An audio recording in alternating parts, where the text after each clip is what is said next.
Greetings, friends. Greetings from Jerusalem. Greetings from Sabil.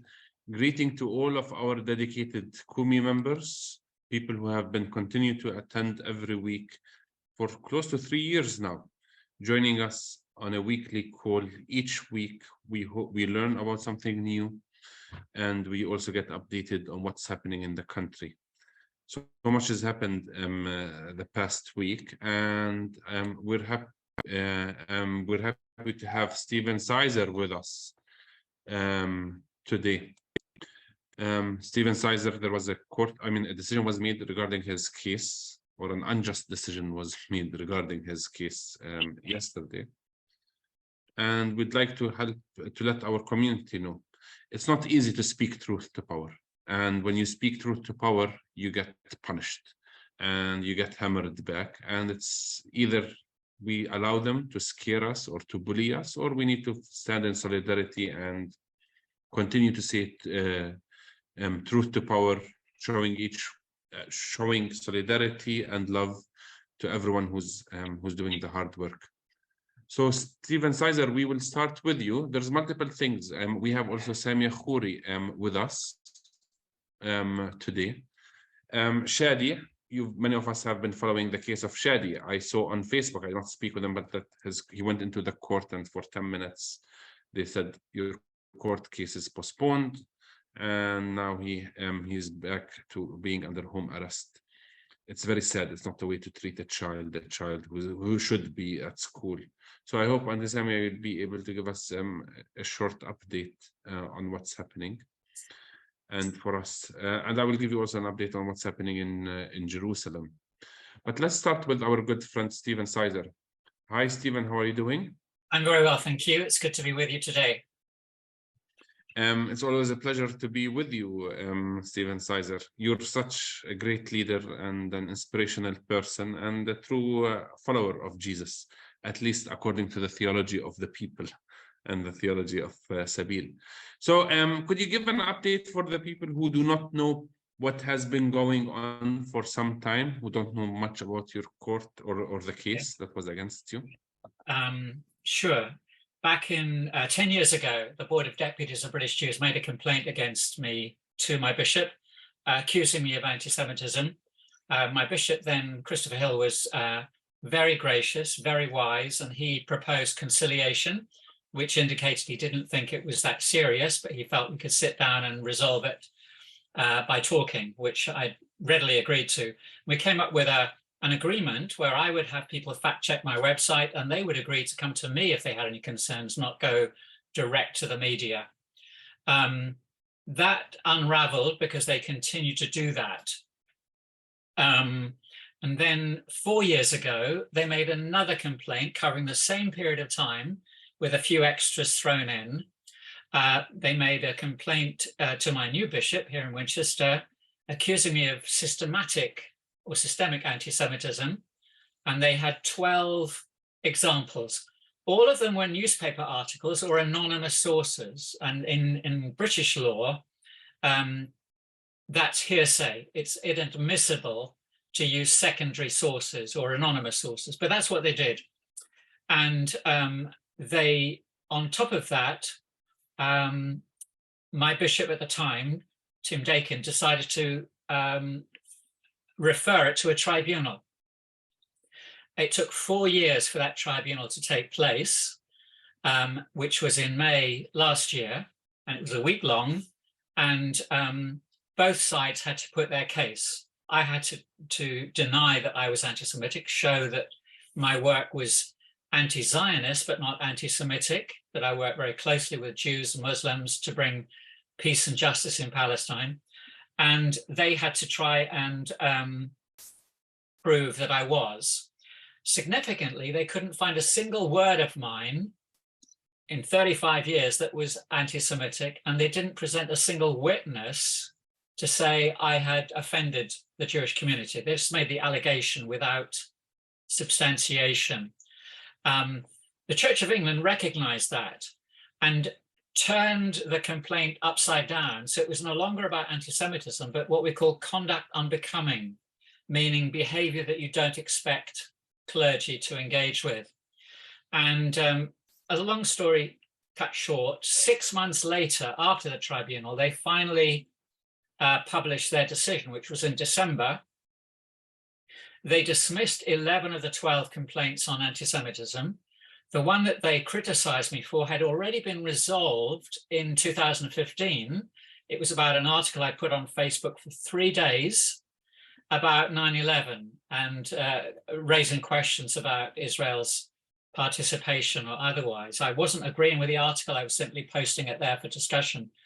It was criticized. I took it down, and I agreed with my bishop to take 6 months off from social media and check with him before I made any future visits to the Middle East, which I sought to comply with for 18 months before friends suggested I founded Peacemaker Trust and retire early.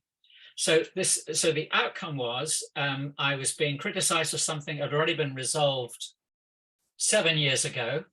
So that's called double jeopardy, because again, in British law, you can't normally be judged twice for the same offense.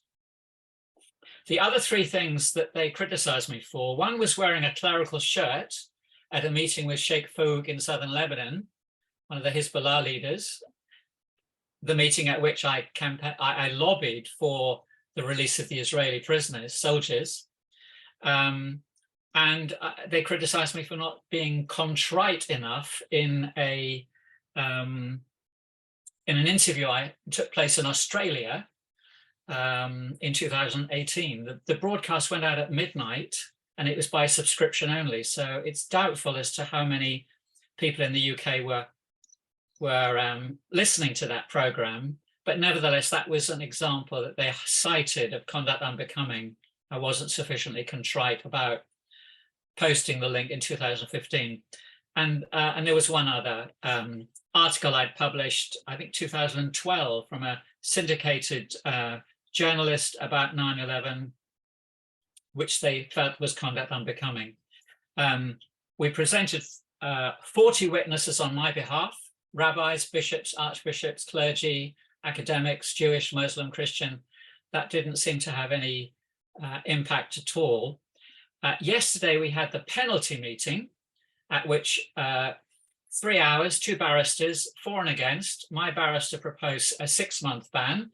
I'd already served 4 years, so our expectation was I'd be given back my permission to serve as an Anglican priest in my retirement. The Board of Deputies wanted a lifetime ban, so it was going to be somewhere between the two. Bishop Ria and 2 other bishops wrote letters of support. Bishop Ria's challenged them over the issue of wearing a clerical collar in Lebanon. In his letter, he said he and other bishops would expect all clergy to wear a clerical collar all the time in public for their own safety as much as for anything else. And he would regard it as conduct unbecoming not to wear a collar. So he directly challenged the tribunal, but again, that didn't count for anything. The outcome was a suspension of 12 years, which for someone who's about to turn 70 is a life sentence. So in effect, the opportunities I had to serve within the Church of England are ended. As of this morning, the story was obviously promoted by the Board of Deputies through their PR department, and it appeared in all the mainstream news outlets, newspapers. And I haven't read any of them, but I did notice that the Archbishop of Canterbury's made a statement as well. So that leaves me, in a sense, free to continue to have a ministry through Sabeel, Kairos, Convivencia, which is another ministry I'm involved with Jewish and Muslim leaders here in the UK and abroad, convivencia.uk, the website. If people want to read more about the case, my statement refuting the allegations, the 40 witness statements, they're all on my website, stephensizer.com. Ironically, they didn't even define anti-Semitism in their complaint. We did. They relied on the IHRA definition. My expert witness, Tony Lerman, demolished that. As you well know, other barristers have shown that it falls at the first hurdle because it's not definite, it's indefinite, and you can't have an indefinite definition. So I think morally, the case we put was convincing, and yet the decision was to suspend me for 12 years. 4 already served, another 8 to go. So that's where we're at now. Thank you for letting me share a bit with you.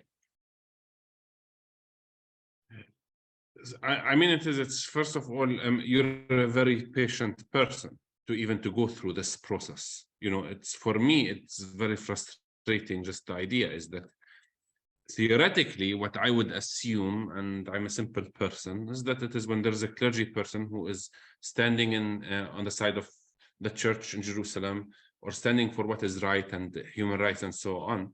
It's when you get attacked, you should theoretically, I'm guessing, is that because there's so many limited voices like you, unfortunately, justice voices, is that the church would come and act like a guardian, come and protect you and say, and encourage, you know, defenders, human rights defenders and so on. What's the logic that the church acts in such an apologetic, cowardness way? And I really can't answer that, Omar. You know, I cannot speak for the church. I leave that to others to decide whether the way it's been conducted is either fair or proportionate. It certainly shocked the people who've responded to me with its severity. I think I've been made a scapegoat.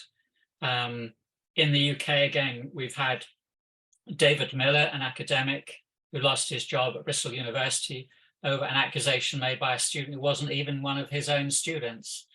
You know the story of Jeremy Corbyn and others.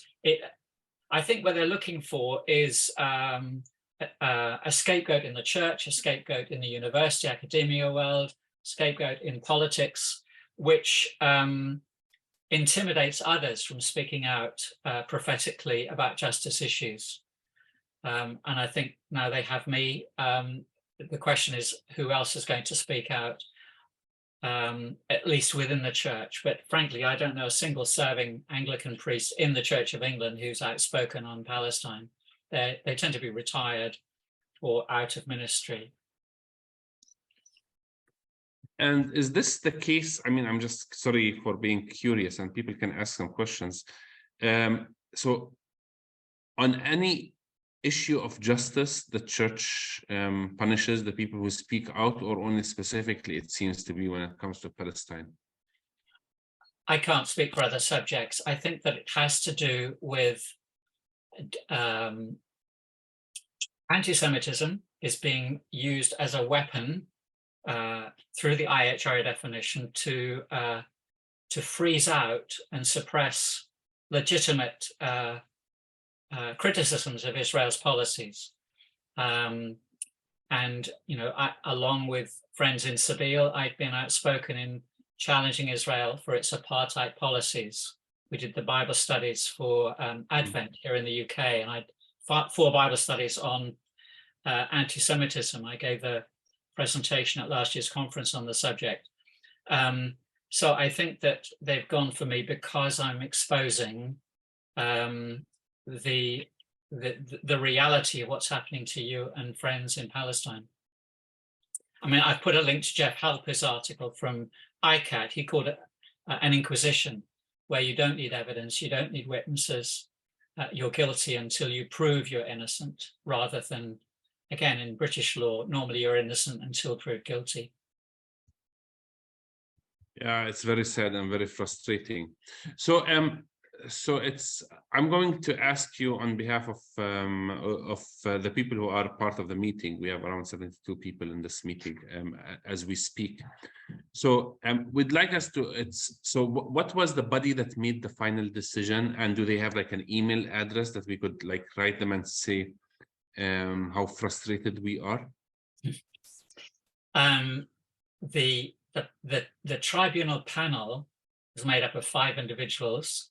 They were representing the Church of England. We don't have email addresses. I would not encourage anyone to write to them. It's over, it's dealt with. But I think that if individuals want to express an opinion, they can do that through whatever channels they wish to do so. I think one of the most obvious ways is when you see something on social media or in the press, to respond to it if you know that the facts are different. I think we should be doing this all the time on any issue we feel strongly about. So I'm not asking people to do anything special for me. I'm simply saying, if you see something that's published that you know is not true or is distorted or inaccurate, then deal with it, express your opinion, because if we don't, then distortion and propaganda will proliferate. But I think it's very important. I would disagree with you. I think that there is a need for people, when people who are in the decision-making system, powers in the church, and they do decisions that are contradict the values that we see from Christian values or human rights values, we need to let them know. And I mean, I'm personally, I would not be able to sleep at night without writing an email to. So is there like a complaint email for the Church of England, or like something that we do it? I know that you don't want us to do it, but no, let's you say can that find email addresses online for, say, the Archbishop of Canterbury, if you like.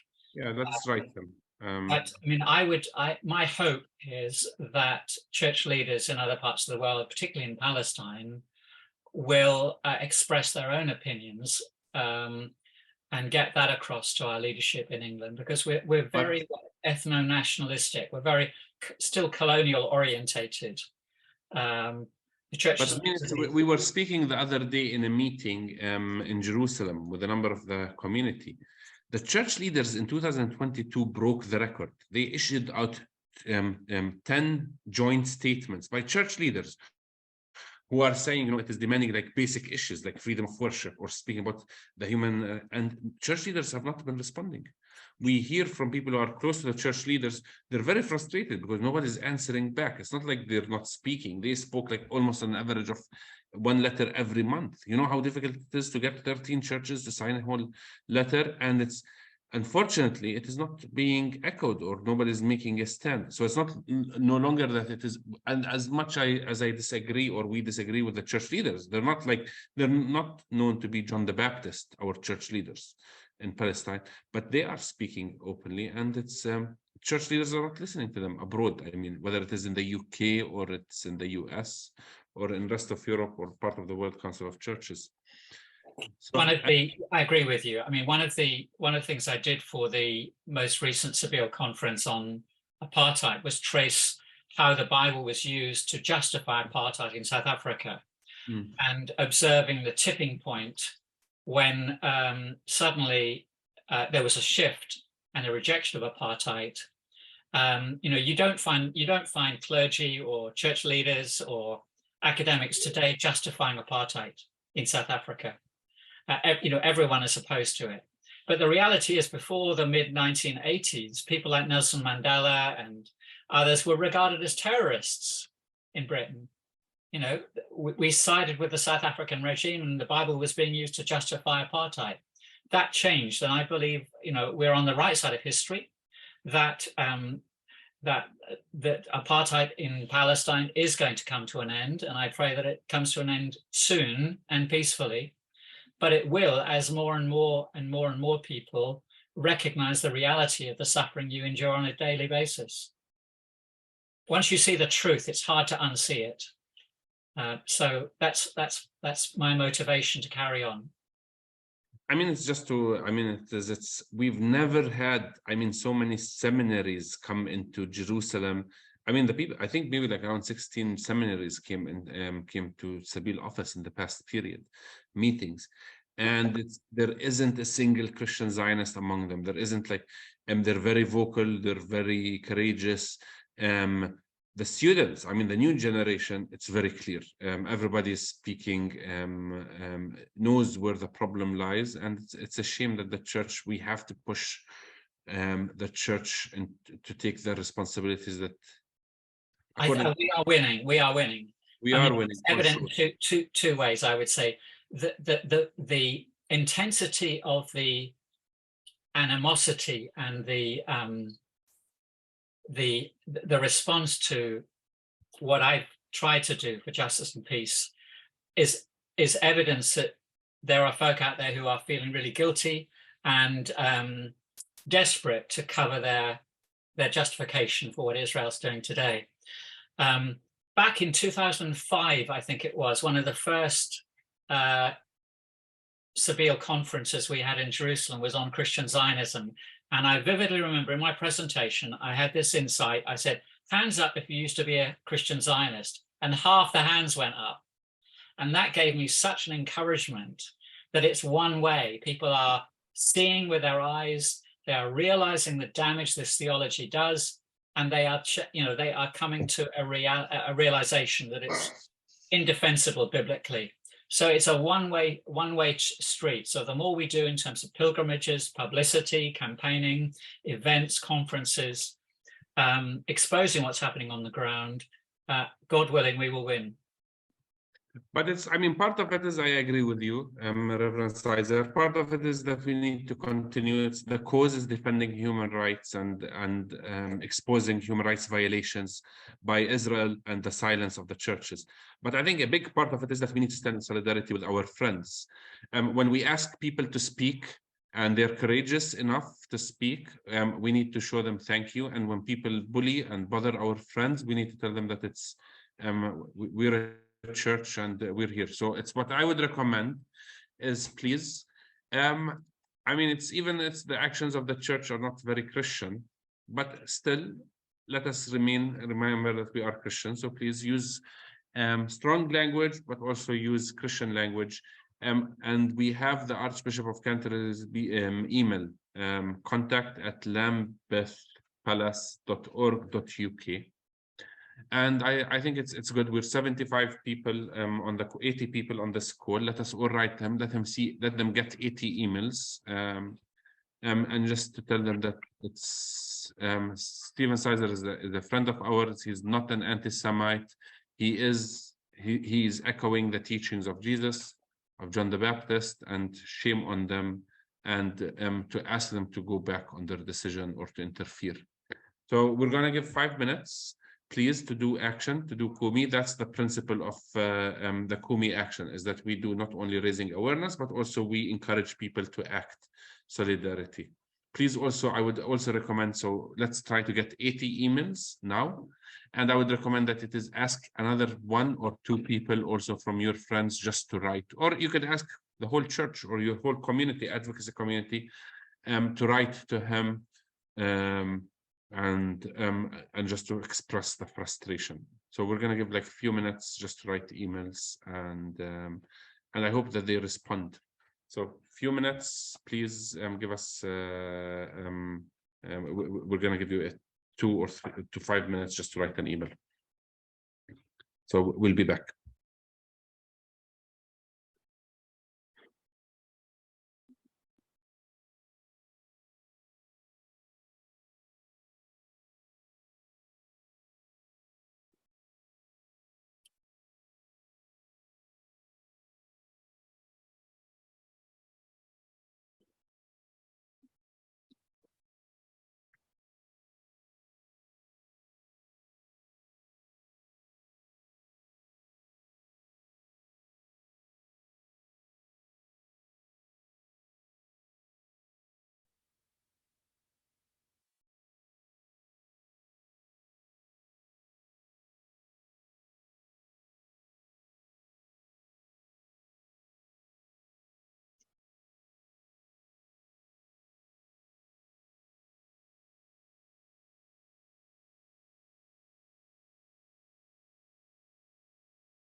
So, okay, friends.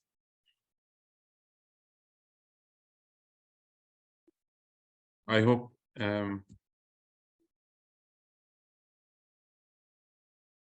I already also sent it to another 5 people on WhatsApp and the writing emails. So, so it's already, I think it's many emails are getting there.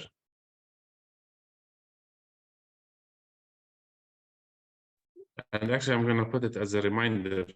Actually, every week I'm going to send the bishop an email, the archbishop. So, so I see, Margaret, you have your hands up. Would you like? Yes, earlier, as Stephen was telling us this really horrifying and heartrending story, I was reminded that church leaders in South Africa, Desmond Tutu, Alan Bosak, from different denominations, were vital in the change of heart in regard to apartheid in South Africa. I'm thinking of Naim Atik, Assis Naim. I'm thinking of Omar. I'm thinking of all of the leaders of our denominations now, and active clergy, men and women, and lay people. And I hope that this can be a call for all of us to speak out. We need to be doing that. Thank you, thank you. All good wishes, Stephen, from Scotland, a Canadian in Scotland, a Presbyterian, and also an attender at the Scottish Episcopal Church here. But we are all with you. Thank you, Margaret. Auntie Samia, you are with us. I mean, you have your camera off and your mic. Auntie Samia, we'd like to ask you, is it possible to give us an update on Shadi?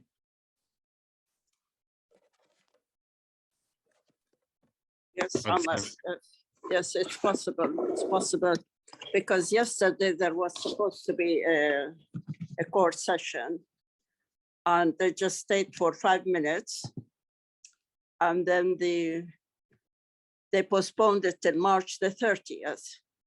And the judge said this is the deadline for both the prosecution and the lawyer to discuss the indictment, the possibility of reaching an arrangement or continue with courts until May. So this is what came out of that court session. He's still under house arrest and he studies online at different schools. I mean, it's very frustrating. How is he feeling, Shadi?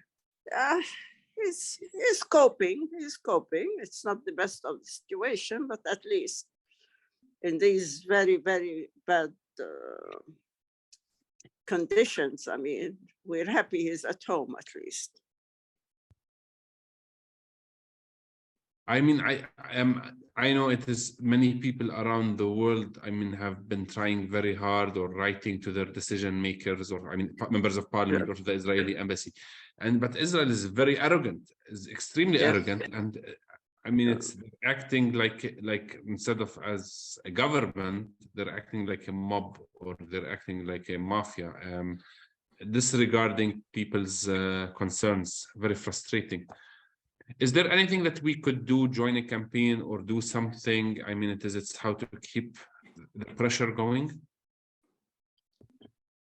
I don't know at the moment. I think, I mean, there has been a lot of campaigns and there have been many, many friends who have raised their voice to their senators, to their Congress people and so on.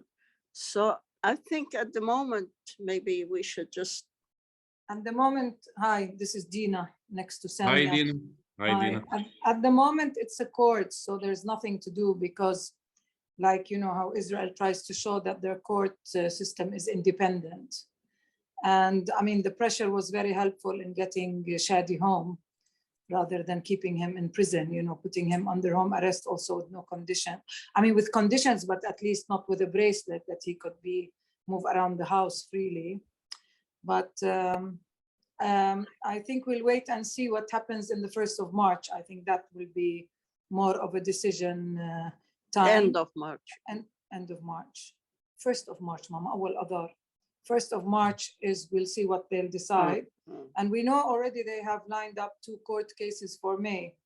So let's see what March brings. I mean, and eventually it's the case, it's still, you know, it's if he pleads guilty, he would get, like, he would have been released or somehow, you know, it's just No, we don't know. We don't know. We haven't gone that way. We don't, because they haven't done. No, he hasn't admitted to anything, and there are no. I mean, we're not even. This is not a discussion we're having, whether he pleads or not. We haven't reached anywhere there. They haven't reached that. No. But I mean, that's the case that it is most Palestinian prisoners. They try to make them plead guilty so that, I mean, it's an easier way out than to go into the court system. Maybe, but there are other children with him who have admitted under duress and under torture, although they haven't done anything, and they're still in the court system as well. They haven't ruled yet. Yeah, especially also with the new Israeli government. It's honestly, it's not the government. I mean, even that's a new law for Israel, even for Israel as an occupying power. They continue to break the records with their politicians and their stupid announcements that they continue to do. You know, it is honestly, look at, you know, just looking from with a bird's view on what's happening in Palestine, what's happening in Israel. If you're part of the human rights organizations that defend human rights, you're labeled as terrorist. If you're a clergy and who speaks, you know, just even write a Facebook post or something and you speak about the injustice that is happening, and you're responding to the call of Palestinian Christians, whether it's the Kairos document, whether it is Sabil, whether it's even the church leaders, you're labeled as anti-Semite. If you decide not to buy products that are benefiting from the occupation and stealing the resources of the indigenous people, you're identified as BDS and anti-Semite and as a terrorist. If you engage in any form of nonviolent, even if you go and you pick your olive trees and so on, you're seen as a troublemaker, you get shot and so on. There isn't anything that we're trying to do as Palestinians. They're not giving us options to do anything. We cannot please them. The only way is either that we need to live happily under occupation, which is impossible because the occupation sucks big time, or we need to come somehow, like, it's leave the country and make space to them, which is not going to happen because we are, I mean, that's home for us, even there's so many challenges. And the biggest struggle is, the biggest pain, I think, is what people like Stephen Sizer is going through, that even your church, instead of your church supporting you, you get bullied by your own church. And for what? We're already seeing it in Jerusalem with most of the clergy groups, pilgrims, seminarians, even the young Jews who are coming into the country. Everybody knows that it is apartheid. People are calling it. Even the people who are pro-Zionist, they're saying it is apartheid. It should be better. So at least they know that the situation is bad. It could be a little bit more, Israel could implement a more humanitarian or humane occupation, although it doesn't make any sense. But things are changing very fast, and they know. They're panicking because we're winning. Because it's not like we're winning, we're a superpower. We're extremely disconnect. We're extremely not organized. We're extremely low on resources. We're extremely low on energy and morale. But because the truth is on our side, and we're winning. And I mean, it is shame on all of them who continue to bully us, because I think we're at a point, friends, that we are not. We are no longer the weak group that's going to get bullied. And it's like just easily now, like people writing emails to the Archbishop of Canterbury. You know, I honestly felt the spirit guiding me in what I wrote into the email. I feel pity for them. We don't want them to change sides. We feel pity for the church leaders who are very silent. We're going to open it up for people who would like to either say words of encouragement to Reverend Sizer or to Samia or to Dina or to anyone who is on the group. And if please let us know, friends, if there's people who you're aware that of people that are being bullied for making a stand on Palestine, you need to let us know, because it's a community like ours. Community needs to stand in their on their side and show them that they're not alone, and to comfort them and to encourage them.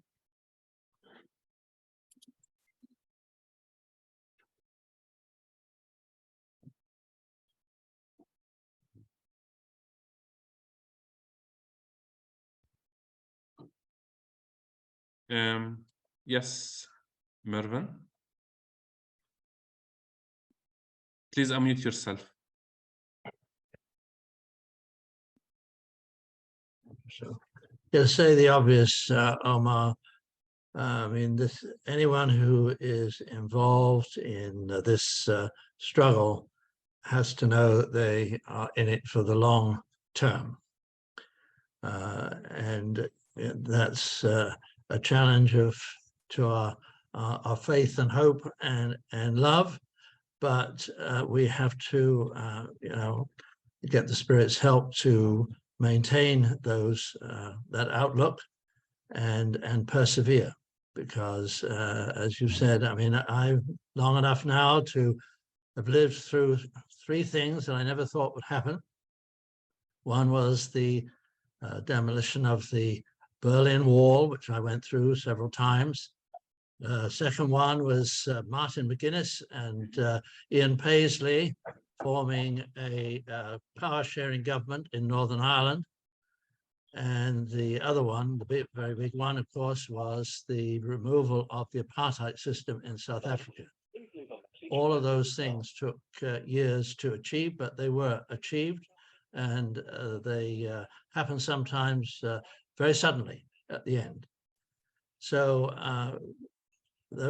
remember, we have made very significant changes to the world by long-term perseverance. You know, Omar, how disappointed you were, and many of us were in Canada, over the recent vote that took place in the United Church of Canada's General Council not to move forward on a resolution which would have named Israel as an apartheid state, which would have said we should no longer be willing to call Israel a Jewish state, and that there was nothing inappropriate in the church supporting BDS.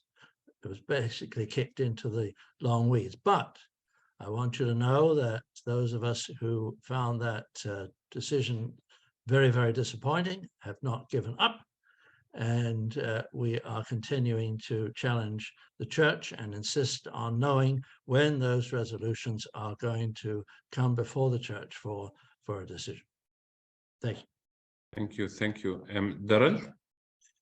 Thank you. And yesterday I got a forwarding a message from my friend in North Carolina from Stephen Sizer, and it had to do with this new publication that I know about, at least Convivencia, United for Justice in Palestine.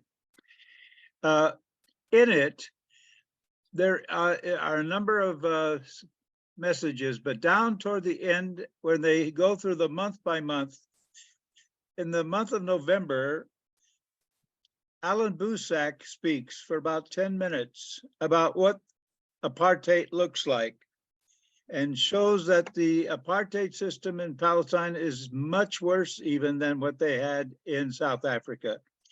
So I'm wondering, Stephen, could you maybe be a little more clear than I have been as to how to access that 10-minute, 12-minute movie statement by Alan Busak, who, by the way, many of you know, in 1982, because I happened to be there in Ottawa, changed the course of the World Alliance of Reformed Churches regarding South Africa at that point. Thank you. Yes, I've just put into the chat a hyperlink to an article of his which he allowed us to publish.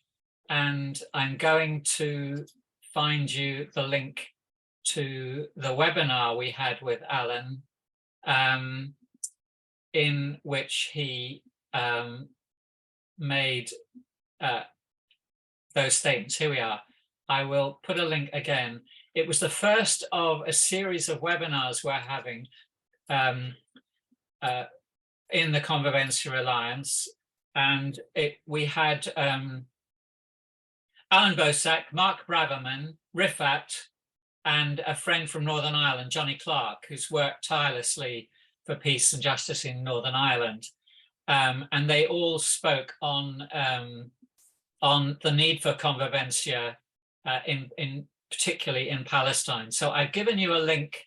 If you go to that, there are two links. The first is to his article, and the second is to my website, the Convivencia Alliance webinar.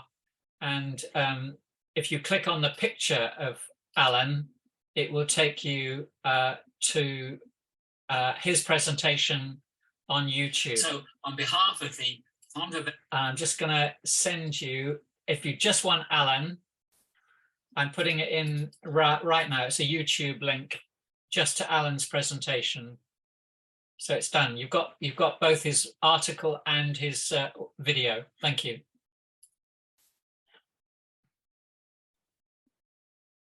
Thank you. Paul?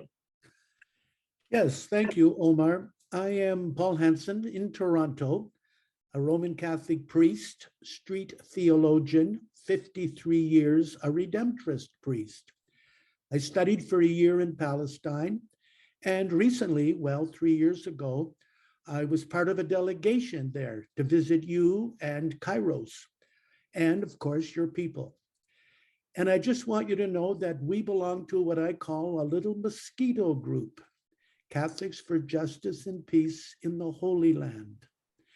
And I did a TV presentation, a podcast, and as a result of that, I was attacked viciously here because there's no such place as Israel. There's no such place as Palestine. There's only Israel. And as a result, if you heard me recently with Naeem, and you were late coming to that particular gathering because of weather or roadblocks or something, I cannot send any money to Palestine. Canadian banks have not allowed it. The government has not allowed it. And Biden 2-3 days ago made a god-awful, terrible statement about what is happening at this moment in Palestine. And even though his Blinken, his Secretary of State, is there, and a lot of it, in my opinion, Omar, is showcase. We do our best. We have men in Iraq. We have men in Lebanon. I'm in touch. But over here, the voice is really minimal. Hence, I call our little group the mosquito group, because if you've ever been in bed with a mosquito, you know they can cause a lot of trouble. Thank you.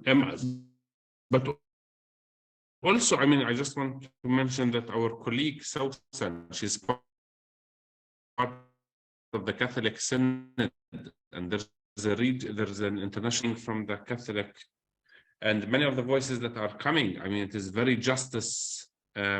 strong justice voices that are taking place.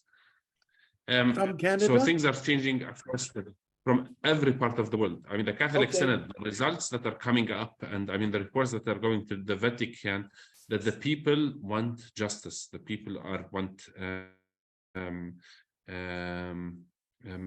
not only in Palestine, but on so many issues around the world. Diane? Actually, I wasn't raising my hand. I was applauding for what the priest was saying. I do want to just commend Stephen Sizer and Samia, and maybe ask Samia, are the others who were taken to administrative detention at the same time as Shadi. Are they out yet? And is there anything we can do for advocacy for them and the other children who are still in prison? And Samia or Dina, if you are Hi, listening to one us. second, yeah. Well, first, they're not So it's not administrative detention, okay? So once they decided to let them go home, it's not administrative detention now. It's home arrest. Most of the children went out. To go to home arrest, you have to show that as parents that you can pay a fine in case the child doesn't listen to you, and that you're of good standing, that you can control your child. So one family, they refused them. And another, I think, two families they refused. There's two children that are still in prison. So the court is they're doing all the court cases as one group. They're considering these children as one group, but two didn't come out because they considered they didn't have enough of a guarantee that the parents can be of good standing or can keep them in the house. One, I think the parents couldn't find somebody to guarantee the children, because if you also have a record with the Israelis, they will not accept you as a guarantor. And or like another child, if the parent is not from Jerusalem, they will not also accept that. So two children we know are still in, and the rest are out and attending all the court cases each time. how old are the children? All of them are maximum 16. I think, I don't know if there's somebody that's 14 or 15, but the eldest, most of them are 16. Or I think there's 114 or 115, something like this. Mariana? I was wanting to follow up on what Mervyn was saying about the United Church of Canada. And on Sunday, Jonathan Kutab preached a sermon at Trinity St. Paul's.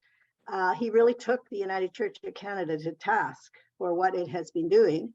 And we'd be happy to share that video of his sermon with people. But he talked about it as a moral duty to be part of what's going on right now. So I could send that to Ryan to share to other people. I just don't know how to do it while we're online like this.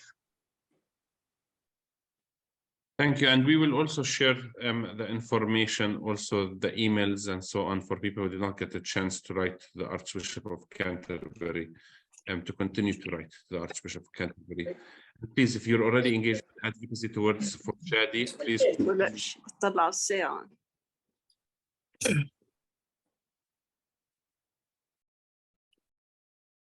Yeah, sorry about this.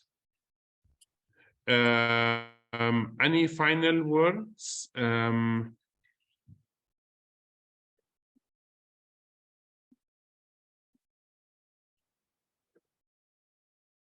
mean, it's Sizer, Reverend Sizer, Stephen Sizer.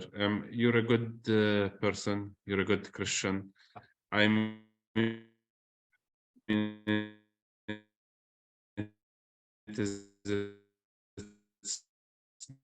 Sorry, regardless. Sorry, you were a bit distorted there. I was saying that you're a good Christian, you're a good person, Reverend Sizer. You're a good friend. So are you, Amar. Thank you. Please don't pay attention to the people in power, the people in the Holy Land, and I know that the people, the mosquitoes everywhere around the world. We value your voice, and you're a precious person, and you're a committed person. If we are silent, who's going to speak on behalf of children like Shadi and the ones who are in prison, and who's going to expose this? Definitely, that's not going to be a topic in the cocktail parties and in the interfaith meetings that church leaders will do. That is the duty of us, the church, the believers, the followers, the disciples. On behalf of everybody in the meeting, I want to continue to thank you. Please hold Shadi, Reverend Sizer, and all of the people who are being persecuted for speaking truth in your prayers, and keep these emails going, and we'll keep you posted. in solidarity and in love. Thank you. And keep in mind, we're winning. We're winning. Inshallah. Inshallah. Peace of Christ, friends.